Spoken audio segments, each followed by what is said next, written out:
রহমতের নবীজি খেজুরের বাগানের পাশ দিয়ে নবীজি হেঁটে যাচ্ছেন মদিনায়।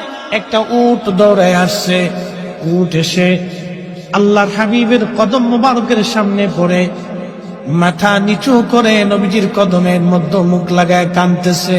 উটের জবান খুলে গেল। উট কাঁদে আর বলে, ইয়া রাসূলুল্লাহ, ইয়া হাবিবাল্লাহ, নবী গো, আপনার কদমে আমার আরজি। উট কি জন্য তুমি কাঁদো? বলে, ইয়া রাসূলুল্লাহ, আমাকে শুধু মারে, আঘাত করে, কিন্তু খাদ্য দেয় না, কাজ বেশি বেশি করায়। এমন সময় পিছে পিছে ওই মদিনার সেই উটের মালিক দৌড়ায় আসছে। আল্লাহর নবী বললেন, ও উটের মালিক, তুমি কি উটের মালিক? বলে, হ্যাঁ ইয়া রাসূলুল্লাহ। তুমি কি তাকে খাবার কম দাও, কাজ বেশি করাও এবং মাঝে মধ্যে তারে পিঠাও? বলে, ইয়া রাসূলুল্লাহ, কি করে আপনি জানলেন?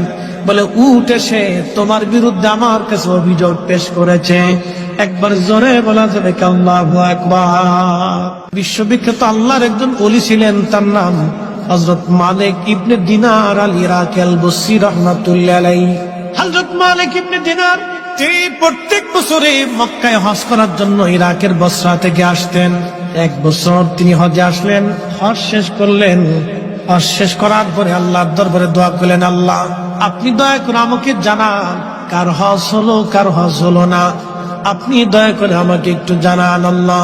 উনি দোয়া করলেন, কান্নাকাটি করলেন, আল্লাহ, এত মানুষ হজে আসলো, কিন্তু দোয়া কবুল হলো কি হলো না জানা নাই।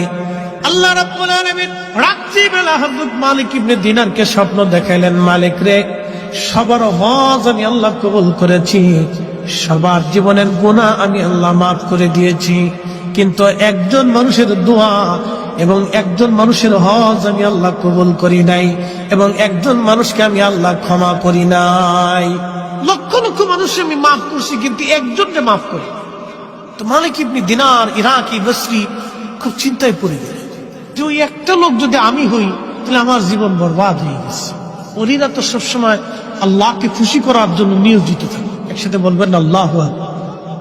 ওলিরা কাকে সন্তুষ্ট করতেন? আল্লাহকে, রসুল। ওলিদের কাজই ছিল আল্লাহ তার রসুলকে খুশি করা। কত পদ্ধতি দিয়ে তারা আল্লাহকে খুশি করে, যত পদ্ধতি ছিল সব পদ্ধতি দিয়ে তারা আল্লাহ এবং তার রসুলকে খুশি করতেন। সবসময় তাদের কাজ ছিল আল্লাহ তার রসুলকে খুশি করা। আর আমরা হয়েছি ব্যতিক্রম, আমাদের কাজ হলো খালি শয়তানকে খুশি করা, খালি শয়তানকে খুশি করা, যার কারণে